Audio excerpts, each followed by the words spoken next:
Okay, I'm good, I think. Hello, welcome.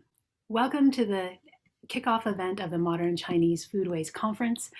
My name is Jiaqian Fu, and I am an associate professor of Chinese studies at Emory University in Atlanta, Georgia. I'm honored and excited to welcome you all today.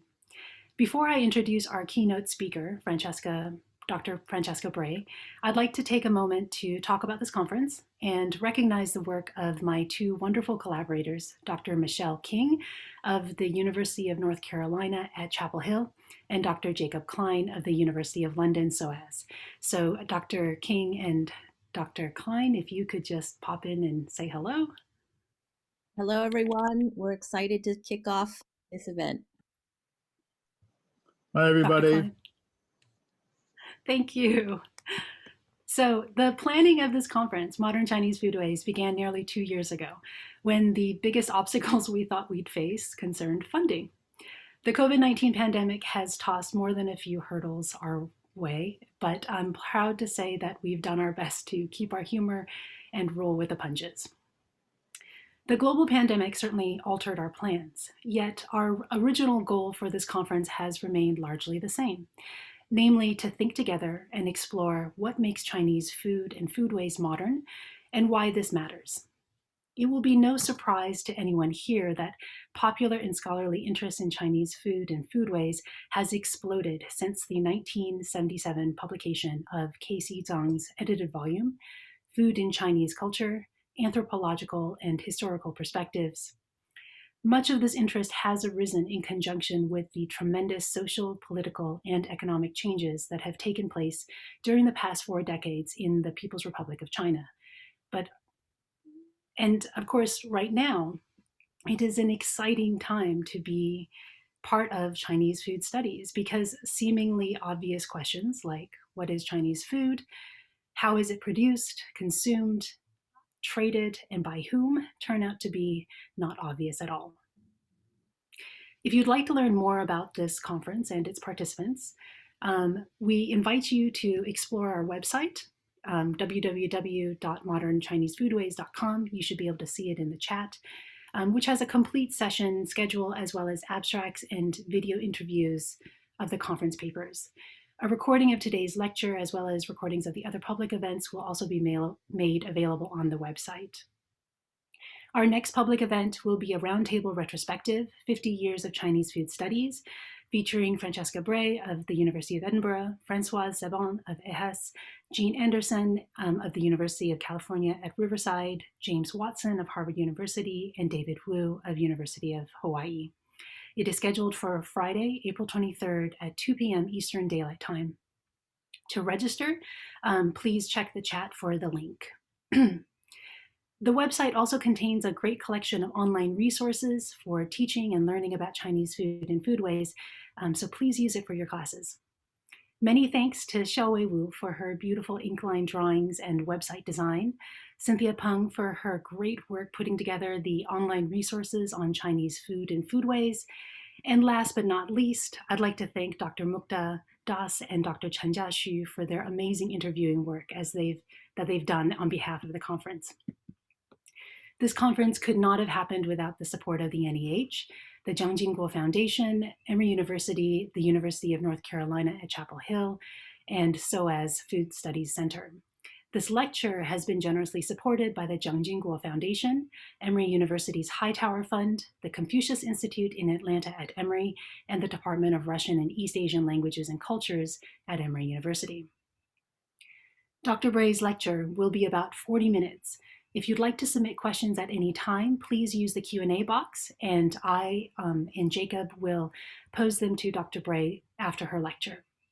Now for our main event. It is with great pleasure that I introduce our keynote speaker today, Dr. Francesca Bray.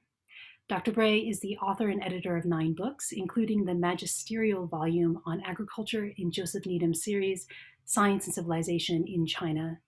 She's also the author of Technology and Gender, Fabrics of Power in Late Imperial China, which came out in 1997, and more recently, the edited volume Rice, Global Networks and New Histories with Peter Koklanis, Etta L. Fields Black, and Dagmar Schaefer. She is a historian and anthropologist of science, technology, and medicine who has consistently challenged us to take translation seriously.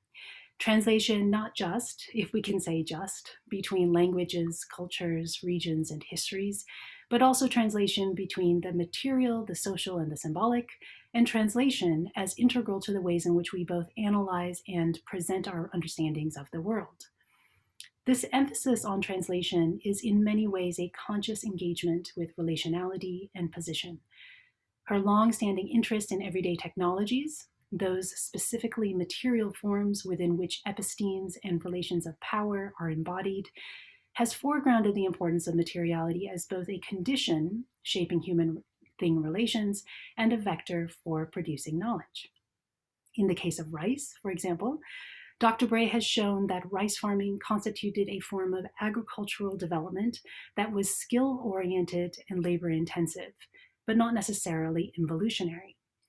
Rice farming was understood in imperial China as integral to a technical moral landscape overseen by a paternalistic state, although not exactly rice as self, as so beautifully demonstrated by Emiko Onuki Tierney for Japan. The symbolic ways in which rice farming evoked different forms of male and female productivity within this technical moral landscape were nonetheless central to how people understood the importance of rice as both food and crop. Dr. Bray will not be talking about rice today. Instead, millet, that most ancient of Chinese grains, will be the focus. The title of her lecture is Lord Millet in Alibaba's Cave, the Resurrection of an Iconic Food. Please join me in welcoming Dr. Francesca Bray. Well, thank you very much, Wendy, Michelle, and Jacob, for inviting me to talk here today. I'm really excited about it and very nervous because online speaking is not really my forte, but bear with me. I will do my very best, and we have practiced, be reassured. So long, long ago, my children, in the ancient pre-pandemic age, this conference was entitled Rethinking Food in Chinese Culture. And I had planned to present a paper called Of Apricots and Turnips, Food, Livelihood and Lifestyle on a Medieval Chinese Manner, in which I was going to look at how the farming system described in my favorite Chinese text, the 6th century Qi Min Yao Shu, Essential Techniques for the Peasantry, balanced the pursuit of plenty with the threat of penury, and how that translated into the foodways of the time. However, as arrangement progressed, the conference title morphed, as they so often do, into modern Chinese foodways. So I thought I'd better find a topic that connected the imperial farming systems, which are my own research speciality, with contemporary Chinese food issues. And what better to bridge the gap than the current revival of heritage foods and farming systems? Here, my warm thanks are due to Sigrid Schmelzer and Chonghuan Park for their research, which inspired and gave shape to my own investigation of the resurrection of millet in China. Can I have the next slide, please?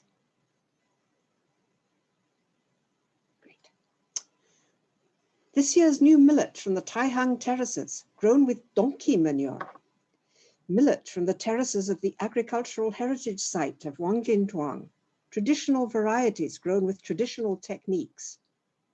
Yellow millet from Qinzhou in Shanxi, peasant grown in its bran.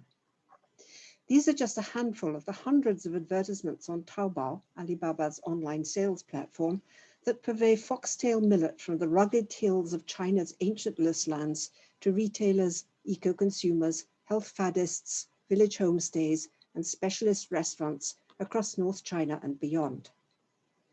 Through the violent upheavals and titanic socialist development projects of the 20th century, many remote rural regions of China remain desperately poor. Among them were Qinzhou in Shanxi and Wangjinzhuang in Hebei, both high in the Taihang Mountains. Now, the millets that used to be a mark of their destitution and the tradition that used to be a mark of their backwardness have become a source of wealth and respect. In today's prosperous China, the taste of millet evokes both bitterness and sweetness for older people. a coarse food, cheap enough for communal canteens and army rations. In Maoist times, millet also featured in remembering bitterness meals, unappetizing items served before the New Year feast to remind people of pre-revolutionary hardships. In contrast, younger people who are worried about cholesterol or weight gain appreciate millet as a complex carb. Others seek out peasant-grown grains as green foods, untainted by pesticides or pollution. Or, as gourmets, they may simply enjoy millet congee as an alternative to rice porridge. Eaten in the countryside, in a farm homestay or village eatery, millet is an essential part of the peasant food experience that prompts warm conversations and a feeling of solidarity and trust between locals and visitors. Consumer enthusiasm for millet as a healthy, authentic, enjoyable food is just one strand in a complex braid of factors that today are rescuing an ancient Chinese staple, the bowl of millet, from near extinction. Not only has the millet grain itself become a valuable commodity, but so too have some of the impoverished farming landscapes where it is grown. Villages in the eroded hills and mountains around Beijing, Taiyuan, and other cities of the north have become popular destinations for weekend getaways and internal tourism.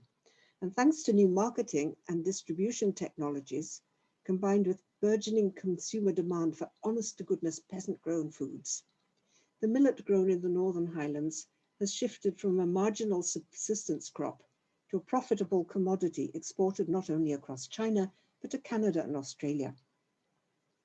Meanwhile, agronomists and policymakers have identified the hardy, drought-tolerant millets as sustainable crops that should be expanded in China to meet the challenges of climate change. Sorry, excuse me, lost my place here. Northern millet farming systems are among those being scientifically plotted and fashioned into nationally or globally important agricultural heritage systems, GIHS. Icons of resilient tradition, refashioned as models for a sustainable future. Historically grounded but innovative systems for emulation at home and abroad. As exports, China's rapidly expanding portfolio of farming heritage sites add to the nation's capital not through cash sales, but as prestigious contributions to the global commons in a soft power project that positions China as a world leader in sustainability research and ecological civilization. But in what sense is a half-kilo packet of Taihang millet sold on Taobao traditional? Or a donkey ploughing land for millet in a remote village a form of heritage? In contrast to some of the foods whose heritagisation, sorry, that's a really difficult word, heritagisation Jacob Klein and other colleagues have analyzed, including regional products like Yunnan Rubing cheese or relative newcomers like white potatoes. Millets have a long, richly documented history as China's major crop, the material and symbolic mainstay of the country's civilization. Millets were the earliest domesticated crops in North China and the empire's iconic staples through much of its history, the food of rich and poor, the basis of the tax system, and a potent symbol of the mandate of heaven. So in heritagising millet, there's plenty of potential tradition to choose from, plenty of scope for strategic selection and framing. The bags of Qinzhou and Wangjinzhuang millet on display on Taobao look almost identical. But while investigating the current resurrection of millet in China, I was intrigued by some striking differences in how the two regions constructed a history for their millet. Qinzhou focuses on the pedigree of its local variety. Wangjinzhuang emphasizes the traditional and sustainable system of farming, the landscape that produces the grain. I was also surprised at how much potentially advantageous history both communities omitted from their constructions of heritage. To put their choices in context, I begin by sketching the long history of millet in China and some of its milestones as food and crop. Next slide, please. So briefly, I want to discuss the manorial milletscape of medieval China as an icon of abundance. Contrary to popular belief, millet, not rice, was the staple grain upon which early Chinese civilization was founded. According to Chinese legend, Lord Millet, a magical being conceived when his barren mother stepped in a footprint left in the soil by the supreme deity, taught the ancient Chinese how to grow grain, and the grains in question were millets: foxtail millet, Soteria italica, and broomcorn millet, Panicum miliaceum. These spring-grown crops were hardy enough to survive the harsh, semi-arid climate of North China. From early Neolithic settlements, dating back 8,000 years or more, through the early empires and dynasties, and into the early modern period, millets were the dominant staple of Zhongguo, the central states. Millet shaped early China's cropscapes and farming practices, its cooking techniques, for instance, steamers to steam the grain, and its drinking patterns. Glutinous varieties were used for brewing. From the mountainous lowlands of Shanxi province down to the Yellow River plains, the millet belt was China's political, cultural, and economic core, the site of its capital cities and its principal tax base. Only with the fall of the northern Sung in 1127 did rice definitively supplant millet as China's iconic cereal and cropscape. Our richest source for the millet-based diet of medieval North China and the farming system on which it depended is the agricultural treatise Qiminiaoshu, Essential Techniques for the Common People, completed around 540 CE. The author, Jia Zixie, was an estate owner and practicing farmer who had served the Northern Wei government as a middle-level official. His estate was located in what is now Shandong. The treatise is 92 chapters divided into 10 books. It gives systematic accounts of farming methods, field crops, vegetables and fruits, animal husbandry, and food processing techniques. It includes recipes ranging from scrambled eggs with chives to meat jellies or barley sugar candies, with detailed sections on dairy foods and brewing. As Jia notes in his preface, from ploughing to pickles, there is no domestic or farming activity that I have not described. With its pickles, cheeses, and sauces, the Qiminiaoshu is a rich resource for today's food historians, notable among them François Saban and Jean Anderson. But in imperial China, the work's fame lay elsewhere. From the Tang onwards, the Qiminiaoshu was the canonical reference for agricultural writers, farmers, and officials in North China, their indispensable guide to what they considered an unequaled sophistication of farming practice.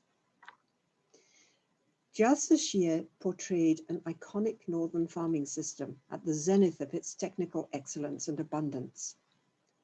Its intensive dryland tillage techniques supported an enviably productive system of mixed farming pivoted around the staple cereal foxtail millet. Now, North China isn't an easy place to farm productively.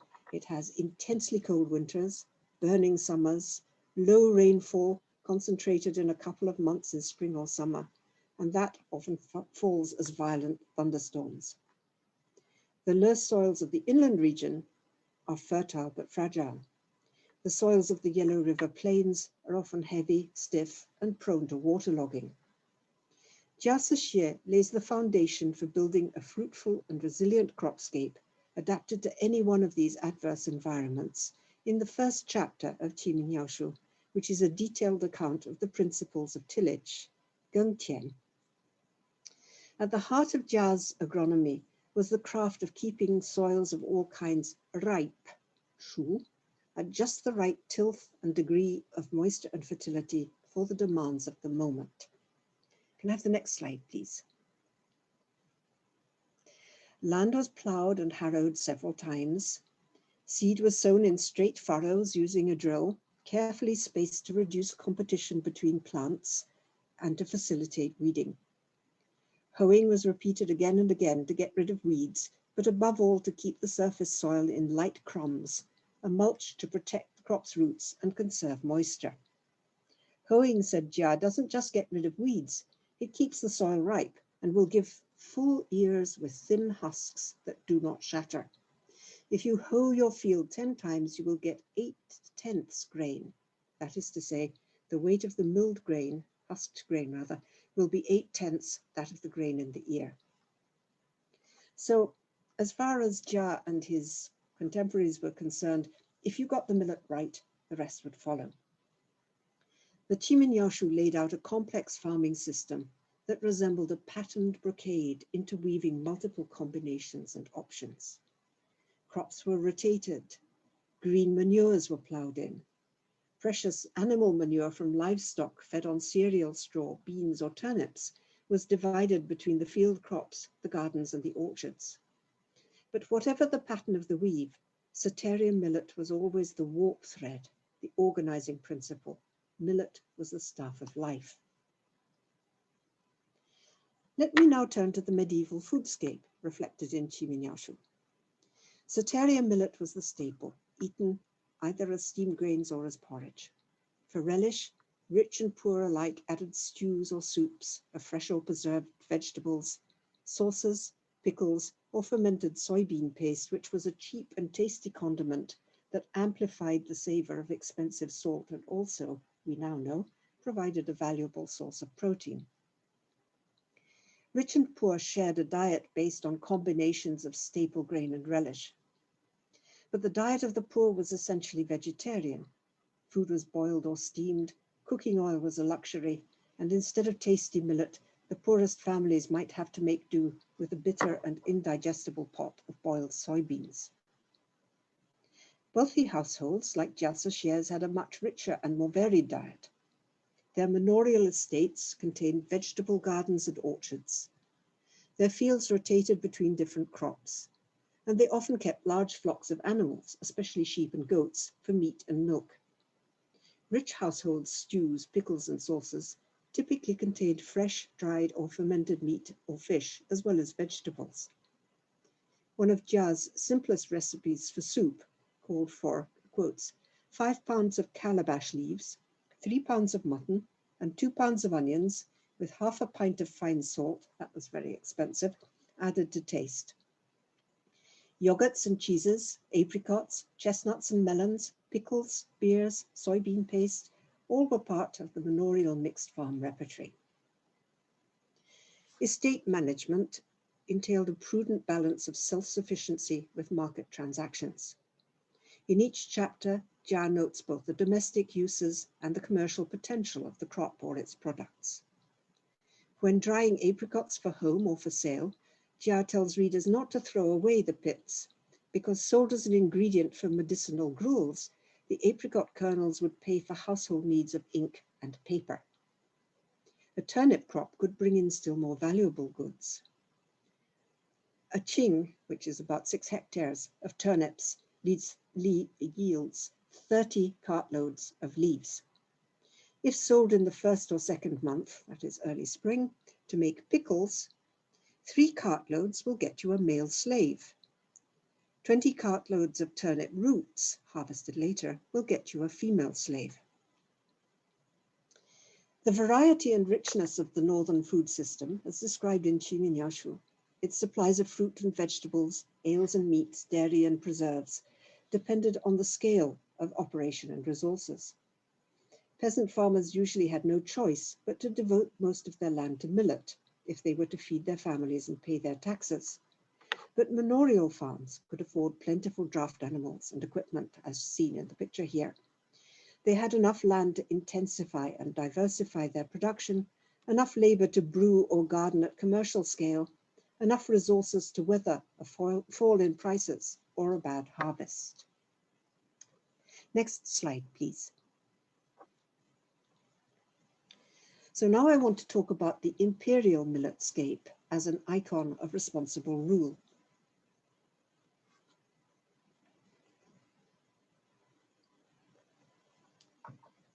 While modern food historians have tended to focus on Qiminiaoshu as a repository of information about consumption, to the imperial ruling class, it represented an ideal model of production, of exploiting the land's potential to the full, Jin Di Li.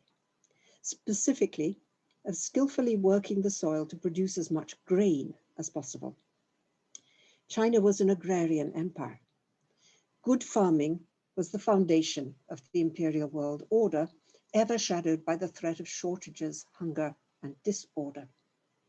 Peasant households farmed not only to feed themselves, but to pay the taxes in millet and cloth that, quotes, fed and clothed the state. In return, in addition to provisioning court, bureaucracy, and army, the state used the tax millet accumulated in its granaries to help peasant farmers by regulating prices and by distributing grain in times of shortage. As an example of the scale involved, the imperial Hanjia tax granary, built in 605 in the Sui capital of Luoyang, held up to 6 million bushels. 6 million bushels of millet contained in 300 huge lime-lined pits. The picture shows a very much smaller village pit, the advantage being that you could keep your village stores covered over under the ground, and with luck, raiders wouldn't discover them. Bounteous harvests were signs of divine approval. The emperor and his government were fulfilling their duties in ways deserving of the mandate of heaven. Since the Zhou dynasty, the emperor had sacrificed twice yearly to the deities of soil and grain, and the grain in this case was millet, ji. But the gods help those who help themselves, and actively promoting agriculture, Quannong, was part of the mandate. Imperial officials were expected to study the principles of farming so that they could help the farmers in their charge to improve their methods and raise their output. Of course, the knowledge flow was both ways, but patriarchs don't always acknowledge that. Could we have the next slide, please? The dryland farming techniques and principles laid out in Qimingyaoshu were considered the acme of excellence and sophistication for the crops and environment of North China. Widely used as a handbook by local magistrate and landowners right through imperial times, as you see in the slide, Qimingyaoshu went through many editions in its own right. All later works on northern farming, right through to the late Qing, took pertinent passages from Qimingyaoshu as the backbone of their accounts. They proved, they qualified, they argued, they elaborated, but they seldom contested the basic principles. And placing millet first among the grains, before rice, even if they were written long after the economic supremacy and greater farming product of the southern rice regimes, was a firmly established custom in all agricultural treatises. Now, southern rice had begun to rival northern millet as the source of national wealth soon after China was reunified under the Sui dynasty in 581. The completion of the Grand Canal in 609 facilitated the transfer of southern rice tax to the northern capital, and by about 800, the southern provinces were overtaking the north in wealth and population too. With the fall of the northern Song in 1127, the millet zone of the old central states was lost to the empire for over a century. At this point, rice definitively replaced millets as China's iconic crop and its most prestigious food. From now on, the rice regions of the south reigned supreme as the economic and cultural heartlands. Yet, symbolically, millet retained an aura of eminence, remaining the grain of imperial sacrifice, while agricultural treatises still began their sections on cereal crops, not with rice, but with millet. Can we have the next slide, please? And here we see auspicious signs. You can see Soteria millet in the background, even though this was painted in 1723. Materially, through the Yuan dynasty and into the modern era, millets remained an important, if not no longer always dominant, resource throughout the north. Depending on the region and environment, farmers grew millets along with wheat and diverse or coarse cereals such as sorghum, buckwheat, soy, and beans. They sold their wheat to the cities and ate millets themselves, if they could. Sorghum, a large grain cereal introduced under Mongol rule, was normally used to feed animals or to make liquor. Like maize, which arrived in the 16th century, sorghum was disdained, a famine food. Northern peasants and the urban poor continued to eat millet when they could, in preference to other coarse grains. But by now the preferred staples of better off households, especially in towns and cities, were local wheat products and rice imported from the south. The well-off now consumed millet not as a staple, but as a breakfast dish, or a nourishing soup for the elderly, or for women recovering from childbirth. Where the late imperial state was concerned, however, millet, with its excellent keeping properties, remained an important grain for provisioning northern populations. So, for instance, through the 1740s, the Qing government regularly purchased hundreds of thousands of bushels of millet to stock public granaries, pay salaries, and distribute food relief in Zhili, the capital province. But these supplies were no longer coming from the traditional millet belt. Territories north of the Great Wall, Mongolia and Manchuria, were now the chief suppliers. The old millet zone continued to grow millet, but no longer produced sufficient surpluses to supply the national market.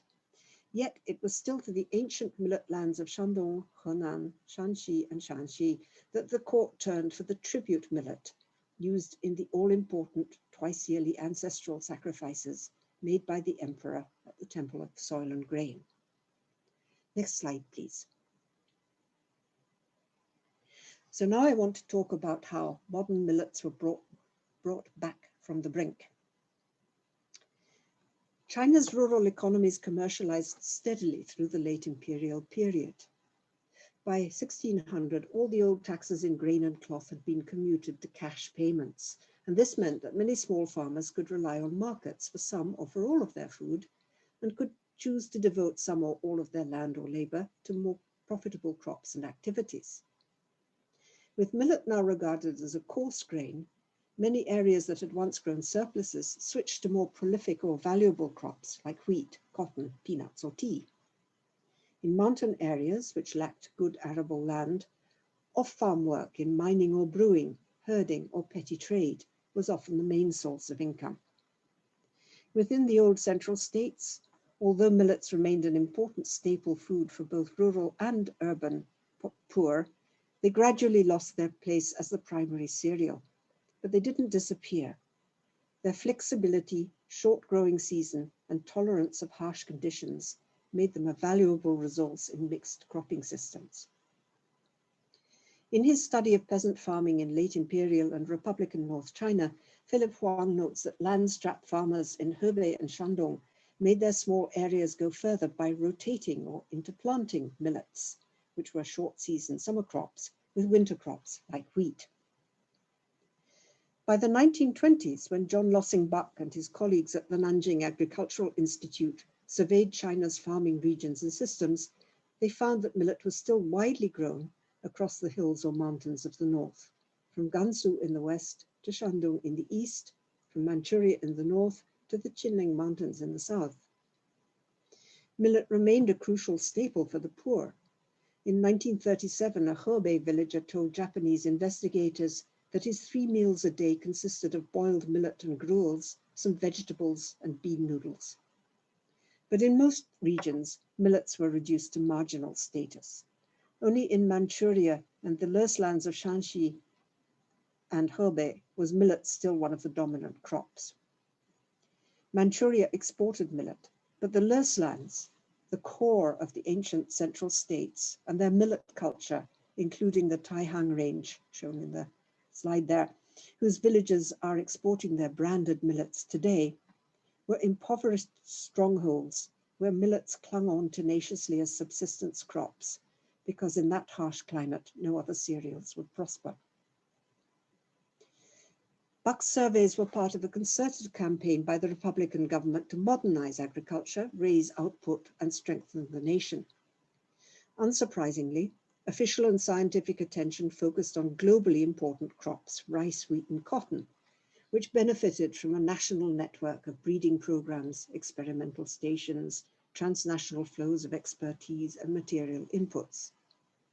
Millets in Republican China, as in India and Africa, were relegated to the status of what agronomists call orphan crops, crops that are not researched or developed because, although they might be important regionally, and key staples for local people, as in the Hebei farmer just cited, they were not traded internationally or quoted on commodity markets. Yet millets were still perfect crops for hard times and tough places. Up in the arid mountains of Shanxi, in Yan'an and the other revolutionary bases, the Red Army lived, along with the local farmers, on millet. After liberation, the upland villagers continued to grow millets as they had done for centuries. But from the late 1950s, under the pressure of successive campaigns to raise grain output, maize, or corn, which has astonishingly high yields compared to all other cereals, steadily nudged millets and other summer crops like sorghum to the margins of local cropping systems and of diets. Can I have the next slide, please? The crop scientist Xie Minjiao documents how the area under foxtail and wisteria millet declined steeply from 1949, while maize rose steadily in acreage and output. Between 1949 and 2014, the area under wisteria millet shrank by 11/12 to a mere 0.7 million hectares. From 1980 to 2010, the amount of millet grain produced fell by 2/3 to a mere 1.5 million tons. By the 2010s, millets were grown only on hilly and marginal land in poor and remote areas like the Taihang range. Then, suddenly, their yellow millet turned to gold. So now I want to talk about golden pearls and donkey plows cooking up a past. At the beginning of the presentation, I showed you online pages marketing the millets of Qinzhou and Wangjinzhuang on the Taobao website. The labels declare that these foods are eco-crops, peasant-grown, donkey-manured, traditional crops, traditional techniques. In other words, they embody China's farming past come to life. But how are these pasts recreated? Let us now explore the very different traditions that Qinzhou and Wangjinzhuang have constructed for themselves. Today, Qinzhou and Wangjinzhuang are among several marginalized and ostensibly archaic communities in North China, experiencing an astonishing economic and cultural revival rooted in a renewal of local millet farming. Next slide, please. Wangjinzhuang's towering terraces make it a natural tourist destination. Now that the village has good road access, visitors flood in, admiring the stunning vistas, clamoring to have their photos taken with the village's famous donkeys, and devouring bowls of millet porridge in village eateries. Wangjinzhuang farmers market not only their millet, but also their maize, Sichuan pepper, chestnuts, and medicinal herbs across the country, relying heavily on the internet. Qinzhou, in contrast, is not particularly picturesque, and it doesn't feature as a must-see destination on the tourist routes. But it does possess a millet variety so excellent that it was supplied as tribute, golden pearls, to the Kangxi Emperor 300 years ago. Leveraging the reputation of this auspicious grain, Qinzhou has vastly expanded its millet acreage and developed a flourishing millet processing industry. In assessing how tradition is mobilized in revitalizing these two millet systems, clearly cultivating the millet crop on the local spot is essential in both places. But Qinzhou emphasizes the pedigree of its local millet variety, leaving the local farming and processing system largely invisible. In Wangjinzhuang, it's the visible system of production, the dryland farming techniques and the mixed farming system in which they are embedded, upon which the claims to tradition and heritage are founded.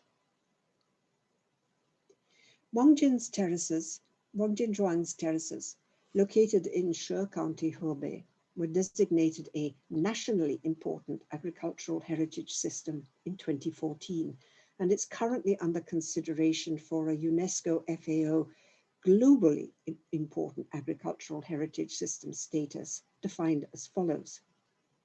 The globally important agricultural heritage systems represent not only stunning natural landscapes, natural as they come, but also agricultural practices that create livelihoods in rural areas while combining biodiversity, resilient ecosystems, and tradition and innovation in a unique way. She County's claim to uniqueness is as a system of dryland terraces.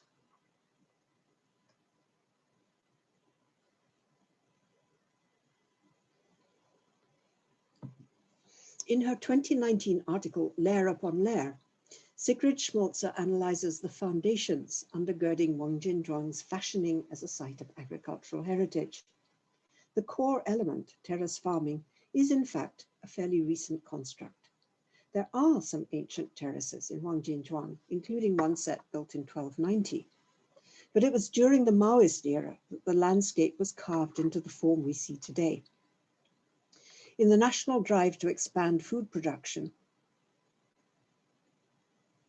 as in many other poor and environmentally fragile regions, the inhabitants of Wangjinzhuang mobilized the only resources they had, their own labor, soil, and stone, to extend the existing terraces into a spectacular landscape of masonry buttressed strip fields, covering the steep mountainsides from foot to peak.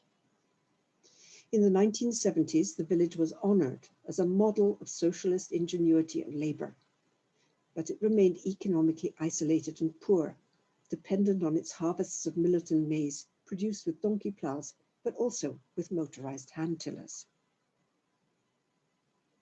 Even 10 years ago, Wangjinzhuang's donkeys might well have been on the way out, as they were in most of China, where machines have steadily replaced donkeys, mules, and buffalo in the name of efficiency. But the Wangjinzhuang donkeys were saved, along with the wooden plows and harrows they pulled, by the stipulations of eligibility for NIH status, National Important Agricultural Heritage Site. This system of tillage certainly looked traditional, and in fact, when it came to one of the features of the local system deemed unique to the country, namely its capacity for, quotes, soil water storage and soil moisture conservation, donkey-drawn plows performed as well, if not better, than mechanical tillers. Furthermore, donkeys conveniently eat the parts of the crops that humans would otherwise discard, converting them into valuable manure for the fields. Donkeys thus substitute for industrial inputs, diesel and chemical fertilizer, for example, promoting an ecologically virtuous feedback system. He Xianlin, the She County Agricultural Bureau's associate director, who goes around the world presenting on She County's terraces, presents donkeys as, quotes, basic elements of the terraced field agricultural system, which is a mixed farming system, which in its principles and practices, as well as its produce, millets, beans, chestnuts, herbs, would have been familiar to and applauded by Jia Zixie, the author of the Qiminyao, written in 540. Next slide, please. Indeed, some of the techniques used in Wangjinzhuang seem to have stepped right out of the ancient farming manuals. In the photo on the left, we see the process of covering the millet seed.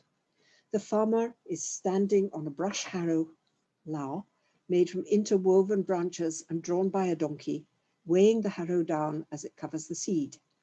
We can see that the seed has been sown in rows, along ridges turned up by earlier ploughing, and the harrow covers the seed and evens out the surface of the soil. Next slide, please.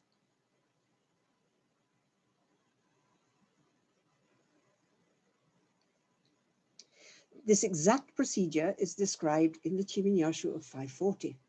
The brush harrow is illustrated in use in a somewhat earlier tomb mural from Jia Yuguan, and its detailed construction and uses are given in Wang Zhen's Nongshu agricultural treatise of 1313, where it's specifically identified as part of the tool repertory of northern dryland farming.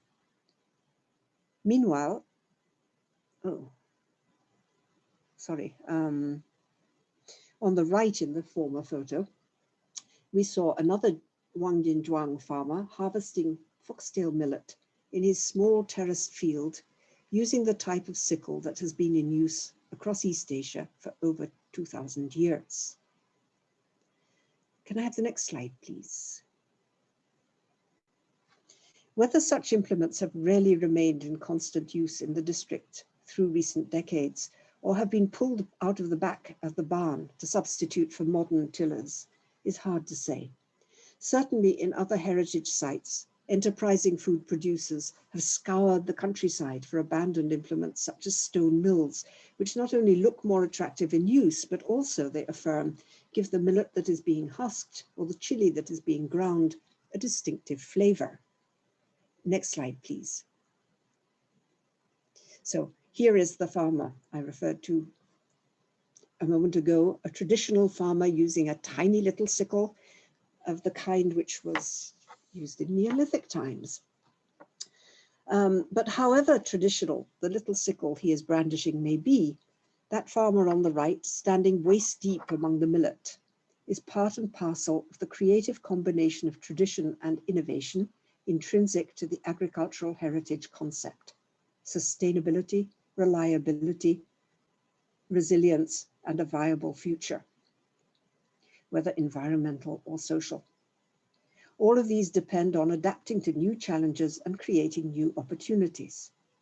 So Wang Hulin, standing in the millet, is a native of Wangjinzhuang who left to train in microelectronics at the University of Technology in Tianjin. He returned after graduating to She County and set up an electronics company that he still directs.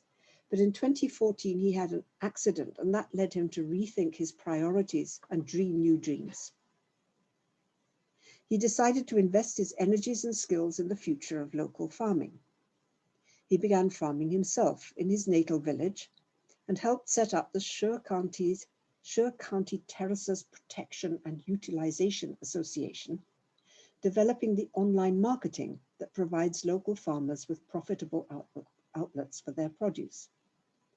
As Associate Director He Xianlin puts it, the association quote, unites village cadres, entrepreneurs, and organizations of old farmers and craftsmen. In other words, it constitutes the interface between local producers, the state, and more than 10 Dragon's Head enterprises, whose chief role in Wangjinzhuang, at least according to He, is to develop products and markets for those products. With a dozen dragon heads at work marketing millet and black beans, herbs, honey, and nuts, it seems that in Wangjinzhuang, individual dragon's heads would have relatively little power to set the terms. Qinzhou, in contrast, appears to be a company town and a one-crop district. The 19 townships within Qinzhou do not aspire to NIAHS status and are not categorized as having a specific farming system.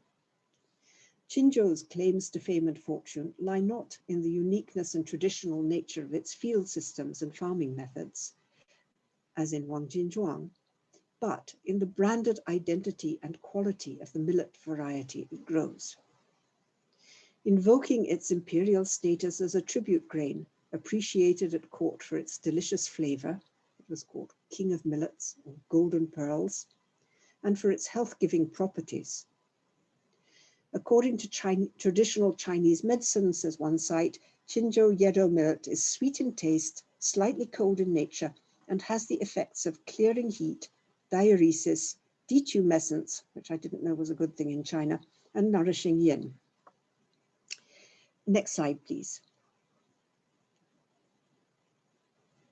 The focus in Qinzhou, which as you can see has a very different landscape from Wangjinzhuang, has been on refining this local millet grain as a unique and standardized variety, rather than on refashioning the farming system that produces it. In the early 1980s, local farmers began working with scientists on breeding stable varieties. In 1989, the Qinzhou Yellow Millet Group, QYMG, was established as a local flagship company in the processing and sales of millet products.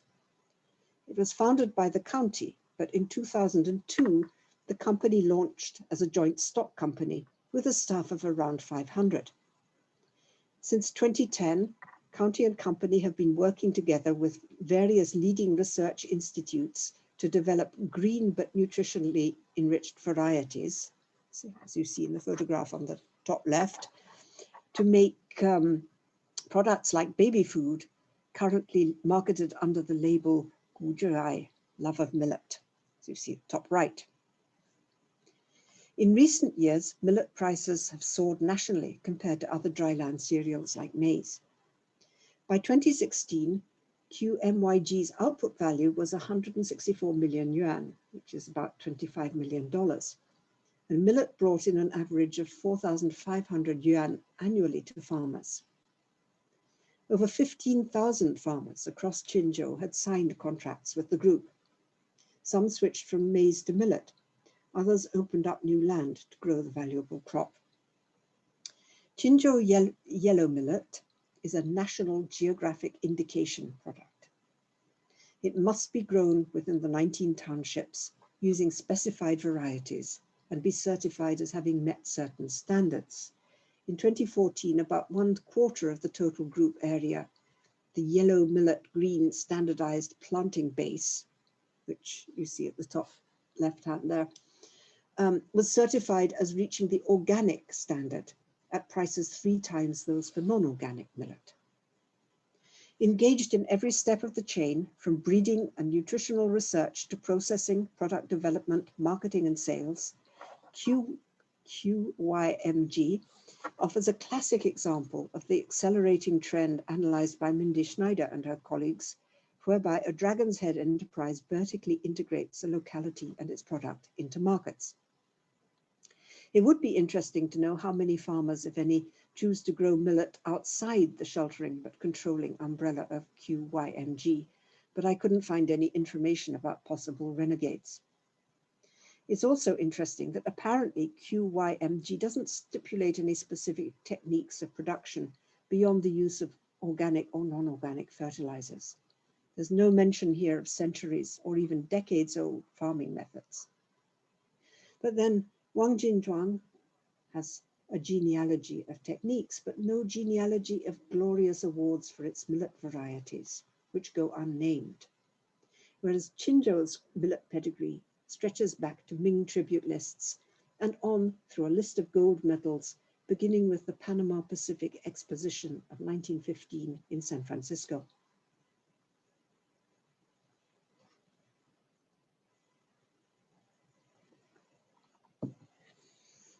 The millet revivals in Qinzhou and Wangjinzhuang both leverage a history and tradition of millet to build up a dynamic system of rural revitalization that combines the authenticity craved by consumers with the resilience needed by producers.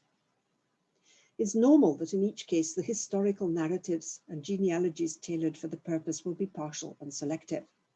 But what surprises me a little is how shallow they are. The genealogists of Qinzhou's golden pearls trace their lineage back no further than 1600, and do not, to my great regret, mention either Prince Millet or the glorious centuries when China was an empire of millet, both of which, in my view, I hope they hire me for PR, could substantially enhance their romance and attraction of their millet foods at a time when Han-style weddings are all the rage in China. The narratives of Wangjinzhuang's dryland farming system claim, quotes, over 700 years of history, referring to the 1290 inscription on one terrace wall, but they say very little about those 700 years, and periods before the 1950s seem, understandably enough, to fuse into a, quotes, ancient times blur. Omitting the deep history of Wangjinzhuang's dryland farming techniques and its complex crop assemblages, easily traced back to pre-imperial times and so richly documented in works like the Qiyuanyashu, likewise seems a missed opportunity, not just from the perspective of the tourist experience, but, and this is more surprising to me, from the perspective of China's National Heritage Commission and its ambitions to project new visions of China's past through its engagement with the quite significant, globally important agricultural heritage sites project at UNESCO. To conclude, the revival of millet as a desirable food, catalyzing the regeneration of the places that cultivate it, springs from a complex braiding of changes in contemporary Chinese society. Now, millet's very unlikely to regain any status as a dominant staple, yet its future seems bright, both as a crop choice for farmers in fragile environments and as a popular item in the national diet. I know that other presenters at the conference, Angela Liang, Cheng Qiu, Jacob Klein, François Sermon, Mindy Schneider, and no doubt most others presenting here, are investigating similarly refashioned traditions, so I apologize that the picture I have just painted was rooted in my familiarity with centuries-old texts, but not based on personal field research. I hope, typical Chinese cringe here, I hope you will not have found my arguments too ill-informed or naive, and I look forward very much to your feedback. Thank you. Final slide.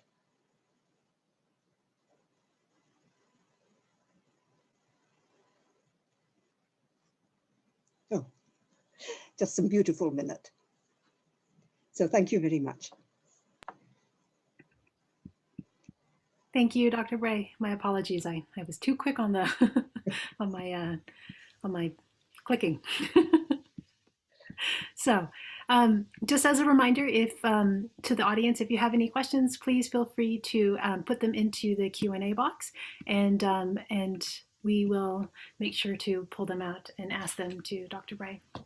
I guess to start, I wonder, so it's fascinating to me, the juxtaposition that you set up between Qinzhou and Wangjinzhuang, because in certain respects, the ways in which both of these places draws upon the past or certain sets of experiences are not unfounded, but just sort of really quite distinct, where one is sort of prioritizing sort of the farming system, and then the other one is more focused on the specific millet breed and its kind of imperial legacy as part of the tribute millet. I guess I'd be curious to know, with respect to these two places, I mean, how much, how do you say, is it just a situation of advertising where in one sense, you know, like the imperial connections is sort of renders the farming system very invisible, whereas the sort of farming system and heritage sort of associations of Wangjinzhuang is sort of more sort of visible. What things are then sort of rendered invisible in the Wangjinzhuang system? Is it that no longer is millet itself, like people don't pay attention to that there are different kinds of millet, or is it that like the emphasis sort of stops being on sort of how you eat it, or what role it plays within sort of certain sort of culinary dietary customs, or I don't know, just thinking out loud. Well, here I have to confess that my knowledge is very shallow. I've been reliant on work by other scholars and the people who are presenting the project, like General Secretary He, and the scientific publications on both places. And interestingly, there's one branch which talks about food and foodways and food heritage and how to encourage food systems that you can maintain locally, very often by bringing in lots of other foods from other places, to create an authentic cuisine where tourists will wish to stay.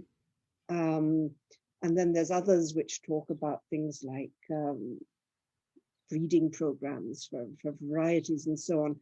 And what is missing from all of this is actually what local people choose to eat and grow for their own consumption or buy for their own consumption. So it's what is now becoming obviously a growth industry in scholarship within and outside China. And in order to set up one of these agricultural heritage systems, you know, the ideal, according again to some, now what are these sustainability science studies, the ideal is to bring in local expertise, agronomists, representatives of commercial interests, local cadres, of course, and folklorists. Folklorists, yes. There's nothing like a good, a good song or a good set of proverbs. A nice dance to really get these things going. So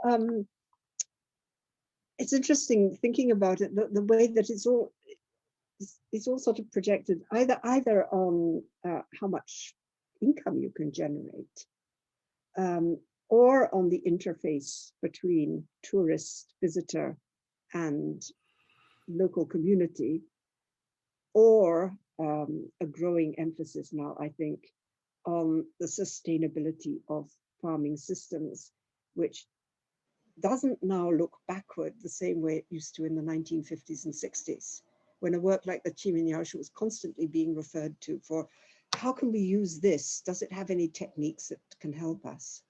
But we seem to have reached a stage where actually that particular interest in the past is confined to agricultural historians and no longer finds its way into scientific experiment.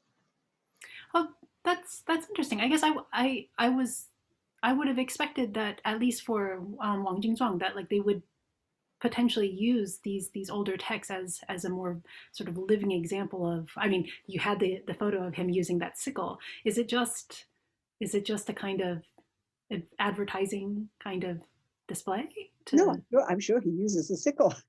and I also showed a photograph of an old stone hulling mill that they dragged out from somewhere or other, which they used occasionally, but intermittently, and they also used the mechanical hullers. But there was a piece I was reading on somewhere near Taiyuan, which is famous for its chili peppers. And there they scoured the countryside for old mills because apparently the chili tastes much better if it's stone ground. And there are a lot of things which apparently taste a lot better when they're stone ground. You have to watch for your teeth, but they taste different. The consistency is different. So I think, but what I don't know is, has somebody like General Secretary He ever actually sat down and looked at the old texts? I'm sure he'd be fascinated to do so, but I see no evidence that he has. And I think this is, obviously this is a field ripe for exploration and exploitation. Jacob. Thank you. Yeah, well, thank you, Francesca, for a fantastic paper. It was really, really fascinating, so rich and thought-provoking. One thing I wanted to ask about was crop science. You talked a little bit about that in your paper, and you said how that millets hadn't been particularly interesting as a focus for crop science in the 1930s. What about after the 1950s? Do you have any evidence of work being done in crop science being done on millets? I mean, clearly the state was invested in developing millets, as you discussed in relation to Wangjinzhuang and so on, presumably from the 1960s. Were they collaborating with farmers on that, and in terms of developing new varieties and so on? Or is that something that really only happens in the most recent period that you're looking at now? I confess my knowledge is patchy. I have a Chinese colleague, who is just completing a history of Chinese millets, where all of that, I'm sure, will be dealt with in detail. But as far as I could tell from preliminary pieces that he has published and from looking in other sources, there actually wasn't much research on millets until quite recently, when people started worrying about sustainability. And given the drive to increase output, maize took over in all kinds of places, and it was maize that attracted attention. And I think the farmers of Wangjinzhuang grew both. but I'm not sure at all in what proportions. And even now, I'm not sure to what extent they're working with plant scientists and agronomists on, introducing good varieties or locally breeding good varieties. So I have to say, I apologize. This is my end of the telescope is in 540 AD. And what I'm discovering here is that this is a fascinating field that a lot of people are working on in different areas. But so far, there still very often seems to be the sort of gap between consumption and production that we always worry about, consumption studies and production studies.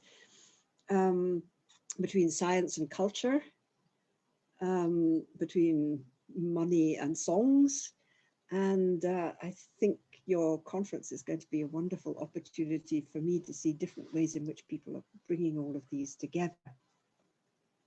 I wonder if, so Lawrence put a question in the Q&A, which I think actually builds upon what you've just been talking about. So he asked, to what extent is this narrative of tradition and heritage and so forth being framed by outsiders and then adopted by locals because it's profitable? Presumably this is some type of urban imagination of quote unquote tradition. Oh, I'm sure that's a huge part of it, because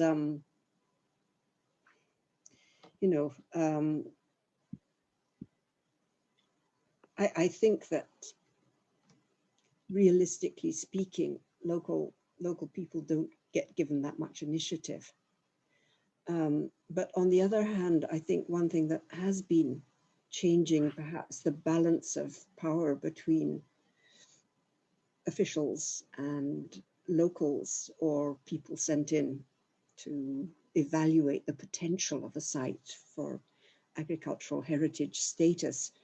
I think two things are starting to make a difference. One obviously is internet and so on. But the other is just simply the exchanges with people coming in and out. Sometimes people like this guy He coming back after his studies and saying, I was studying in Tianjin and I know what people want from the countryside.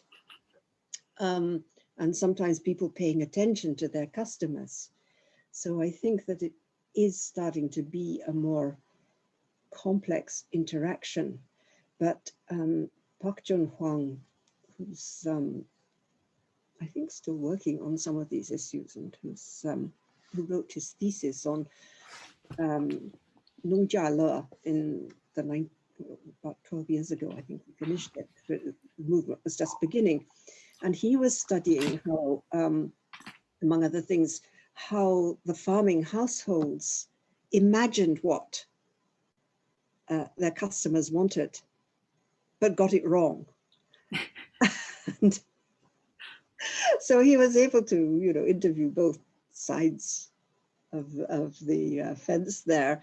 And, there would be these people who would drive in from the city and say, oh, I thought we were going to have a hole in the backyard as a toilet. And lo and behold, I've got one that flushes. Honestly, I'm so disappointed. Don't know that I share that opinion, but I can. Yeah. I think actually if they had to find, they had to go to a hole in the backyard and, shit with the pigs, they would not have been so happy. But it is a very complex interchange. And I think, the hope always is on the part of the government officials that there is some kind of living tradition here, but locals are saying, what can we make work for us, and what can we convince people with? And there are some studies starting to come out on this. Michelle, did you have a? Sure, I just wanted to ask, this was absolutely fascinating, and I just wanted to thank you also for a fantastic talk. I wanted to ask actually, because I think for so many people, maybe those in our audience as well, it's a fascinating story because many people, when they think of Chinese food, simply don't think of millet, have never thought about it if they're not from China. And it's fascinating to see how it's kind of this repackaging of it in the modern form. I'm wondering if you could just tell our audience a little bit more about the rise of rice. Why was it that rice overtook millet so successfully? Was it because of taste? Was it because of productivity? Was it because of the perceived health benefits? I'm just a little bit curious if you could share with us more why rice took over in such a big way.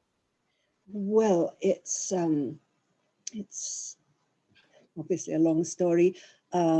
Very early on, Northerners started referring to the South as the lands of rice and fish, fish and rice, lands of plenty.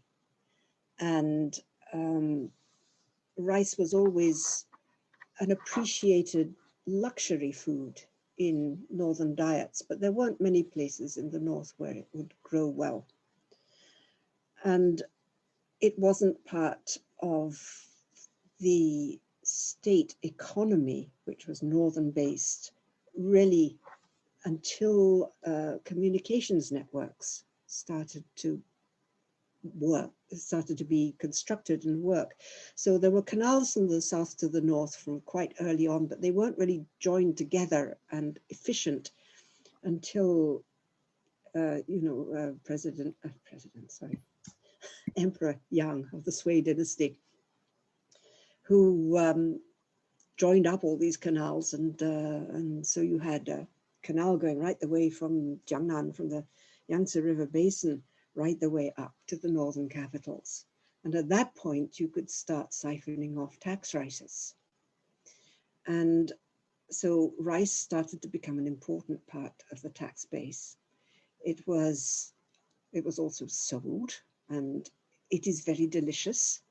And people always regarded it as, some kind of luxury food. So elites started to eat it when they could afford it or had it available. And then gradually the whole economy began to shift southwards. And so by 800, there was already as much rice as there was millet in the imperial granaries. It was as important in running the state. The Anushan rebellion in 756 consolidated that difference.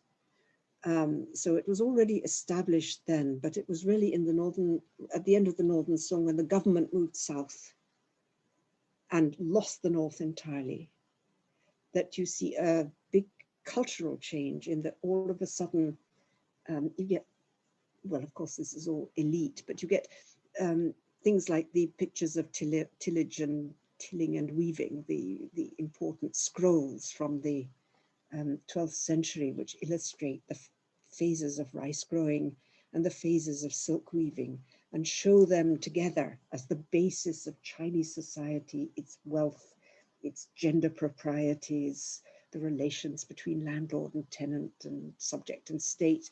And all of a sudden, all these images start circulating. Northerners continued to eat rice if they couldn't afford, continued to eat millet if they couldn't afford rice, but it lost its aura, shall I say, and yet it maintained it in the altars of grain and soil. But the interesting thing is that there's no god of rice in China.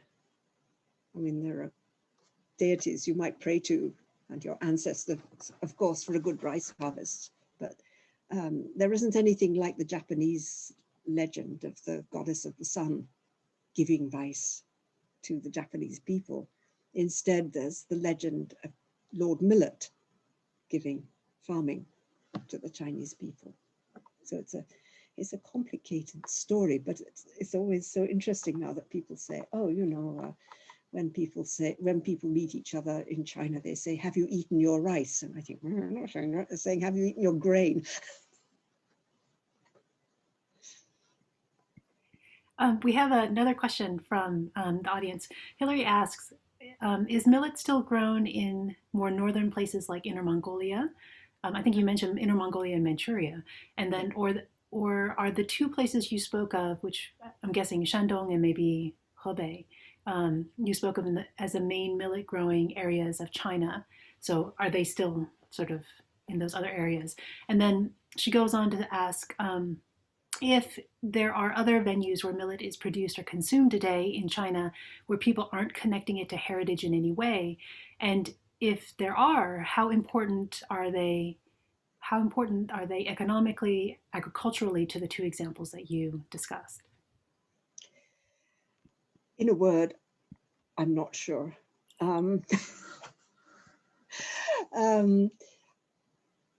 I believe that Mongolia, at any rate, is one of the chief millet producing regions in China today. I don't know how it's, who eats it, how it's marketed. I do know that there is, this large and growing market for it.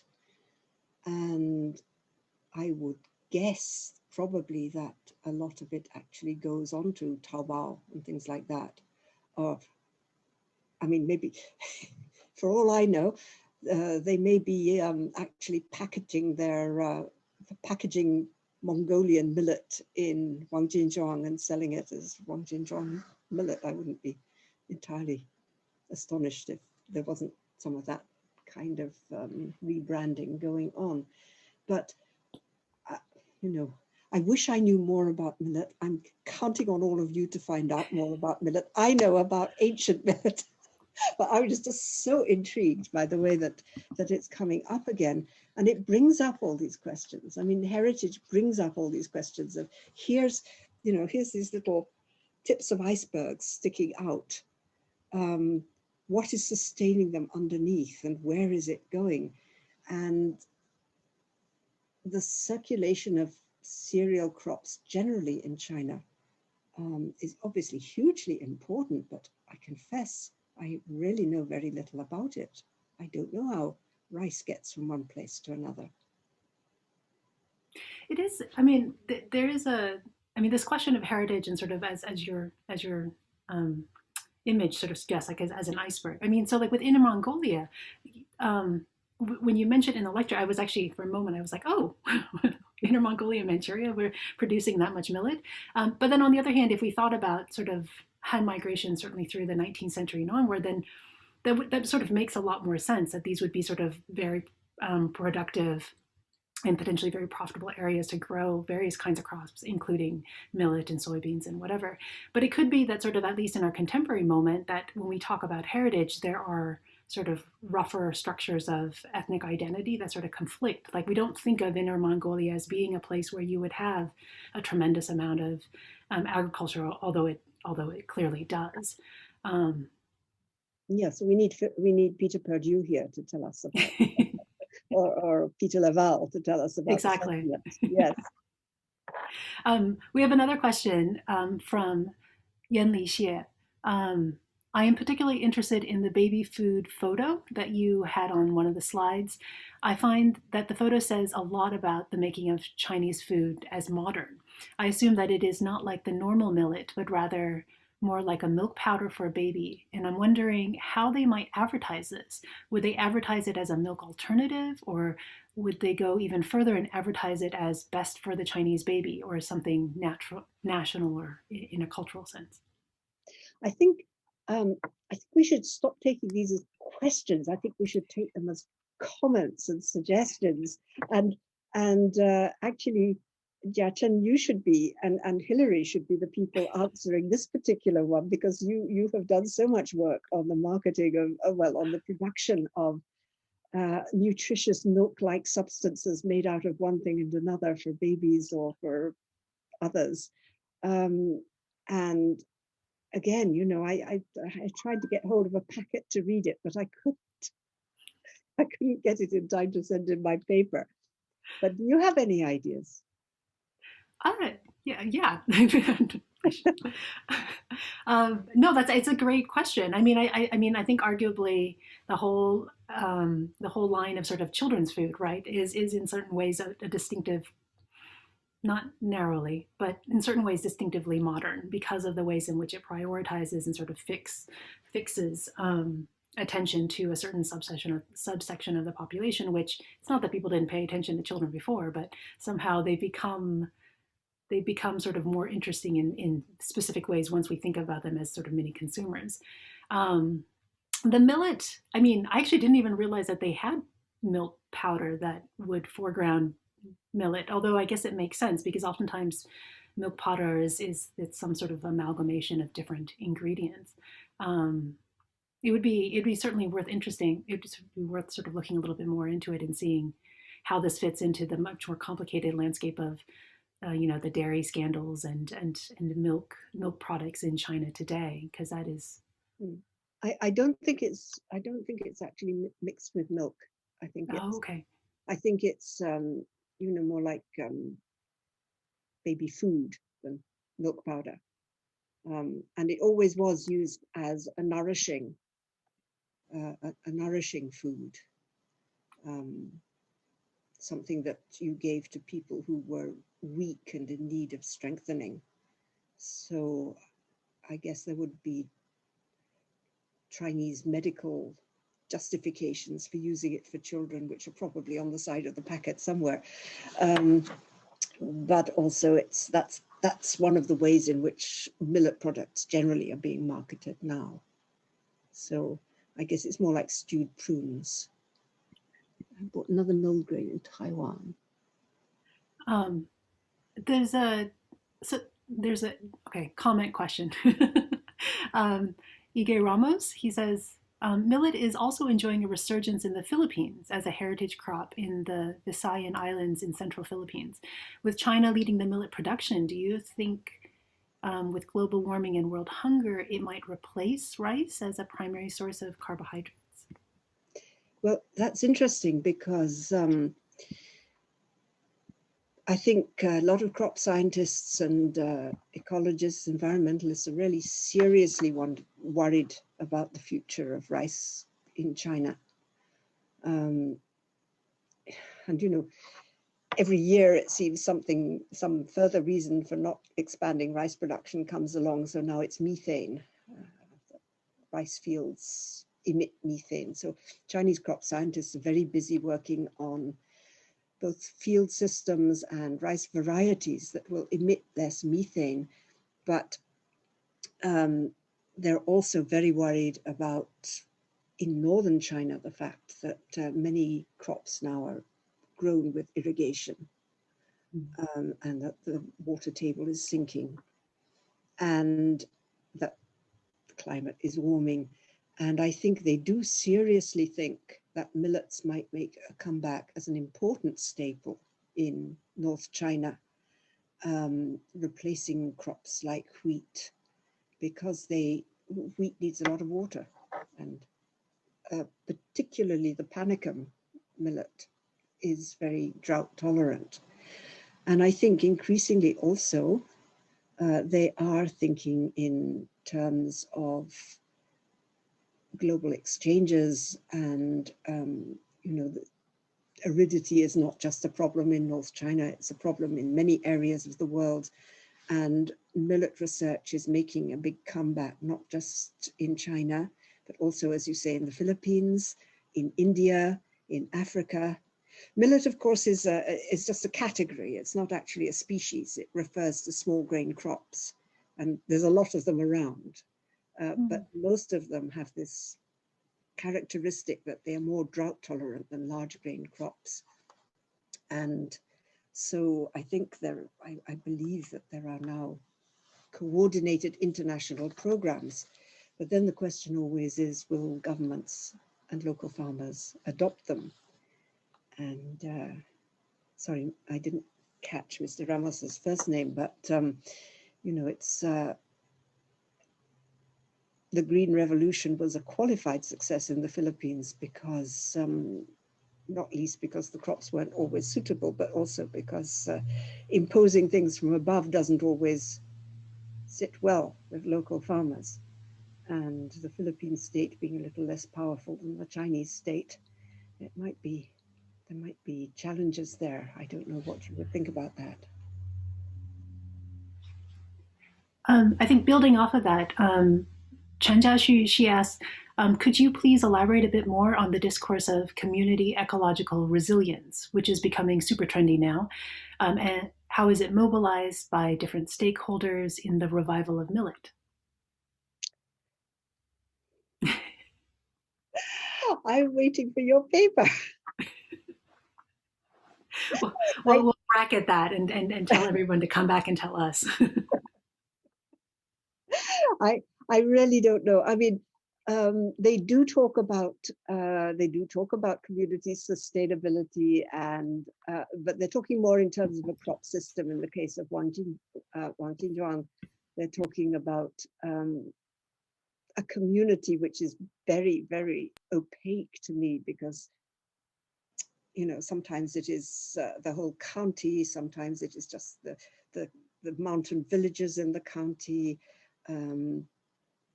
It seems that there's very, very many different community stakeholders involved. So I don't really have much to say about that. In Qinzhou, I don't think there is any community. You have to belong to one of these 19 districts if you want to sell your millet to the company. But I think, it's a buyer's market. So I think there's probably a whole spectrum of ways in which communities are involved, which Lawrence and others were referring to before. I don't think there's any standard in China.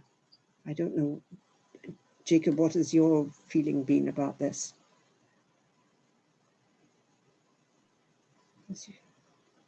I don't know really, actually, to be honest. Because I'm waiting for Chunja's paper on it. Yes. Let's add in another question from Seth Paternostro. He actually has two questions. So one is, while China absorbed many foodways and customs of Central Asia, how far did millet spread geographically before or after rice supplanted its primary role in the Chinese diet? I'll start with that one. Okay. Well, millets are common across Eurasia and across Africa also, and in Europe as well. So a lot of farmers in Neolithic Central Europe actually grew panicum millet. That was their primary grain. In Africa, they mostly grow different kinds of millets. In India too, I think ragi is a southern millet, and I forget the name of the northern millets, and they're not panicum and soteria, they're other kinds of millet. So it's rather difficult to talk about, where millet was and how it spread and so on, particularly as local farmers usually refer to it by some local name, or in China they call it small grain, xiaomi, as opposed to rice, which is large grain, or wheat, which is large grain. I think the question of how it spread, we do know that originally millets were grown in Neolithic settlements through northern China and parts of southern China and Taiwan as well. As far as I know, there hasn't been as much archaeological research on very early periods in Central Asia. In India, they haven't paid much attention to early millets. When it comes to the period at which rice replaces millet in China, it doesn't actually penetrate the lands where millet was grown. It's only very recently that it's been easy to grow rice, not easy, it's been possible to grow rice successfully in North China, though it might have been easier to grow it, I think, around 500 BC or something like that. It was supposed to be warmer and wetter in North China than it is today. So there were probably pockets in North China which could grow rice. But later on, there were multiple attempts by the government to grow rice in the north, and they all failed. So what I'm trying to say here is it's not a sort of toothpaste effect, where rice goes north and millet has to go elsewhere. The reason that millet became less important in North China was mostly that it was replaced by other more profitable crops, like cereals like wheat, sorghum, which you can make a mean liquor with. Cotton was a big crop that grew well in North China. And once the economy commercializes, you can start to buy food. So there's a big change that coincides really between with the development of the Southern rice economy as a primary Chinese economy and the steady commercialization of Northern China. So even these really remote villages in the Taihang area, which may look as if they weren't connected to anything, the people in there were growing millet to eat, but their chief income came from farm labor elsewhere, or from seasonal mining, or from raising goats. They raise the most beautiful mohair goats in that part of the world. You know, peddling, trading. And some of them obviously migrated and did go to Manchuria in the 19th century. They couldn't go to Manchuria earlier because Chinese migration to Manchuria was forbidden by the Qing government. Where the Mongolian millet growers came from, I'm not quite sure. And what I really don't know anything about is whether millets were grown in Central Asia. You'd think that they would be a good crop in some of the Central Asian oases, but I don't know anything about that. Okay, now we're getting all sorts of fascinating questions. I'm going to try and combine two questions, although they're actually kind of going in two different directions. So the other part of Seth Paternoster's question was, while there is an official drive in the PRC for the building of an ecological civilization, how are farmers in other regions of the country reacting to these kinds of initiatives? Is millet merely representative of a larger heritage food movement? And then on the flip side of that, Yanqiu Zheng asks, what is the role of the Chinese state in this sort of millet revival as compared to, say, the imperial times? Because at a certain level, it seems like maybe just local boosterism that is sort of fueling this movement. Right. Well, the second question is easier. I'll start with that one. I mean, the role of the Chinese state obviously has to be deconstructed at several levels. But one part of the state encouragement of crops like millet is that it contributes to, they hope, the eradication of rural poverty and the diversification of rural incomes in poor areas. So from that perspective, and I'm not sure if it's different ministries, but I'm pretty sure it would be. So from that perspective, you know, in a sense, tourism is the catalyst, or tourism and the popularity of green food are the catalysts. Local people can be supported in reshaping their local landscapes in ways that allow them to produce more valuable crops, products, to market further, to appeal to the growing consumer market. So that is one aspect of it. And it's married in this whole issue of inheritance sites with the concern for sustainability. And I think I'm sure there must be bitter arguments between the crop scientists or the environmental scientists who are saying, well, sustainability is actually about, you know, it's local, but it has global implications. And we have to think about this not in isolated terms, but as part of a huge, much wider system. And the people who are saying, yes, but, you know, I'm in local government and we need to show that we're actually making people richer here. So, you know, we need to sell more stuff. And again, I think that this is something that Tio is going to talk about in her paper. I've been looking forward to hearing it, and I think Mindy touches on it also. So I'm afraid I'm dropping the ball here, but obviously ecological civilization is like the elephant. Everybody who practices it and everybody who studies it has a different part of the elephant in hand. It can be used by many people in many ways. And that's one of the reasons why I'm really looking forward to hearing everybody else's papers to see what their take on it is.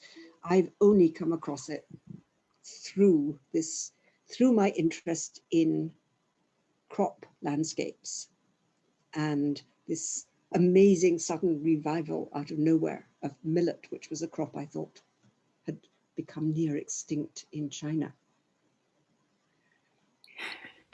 I apologize, we seem to have sort of gone a little bit over.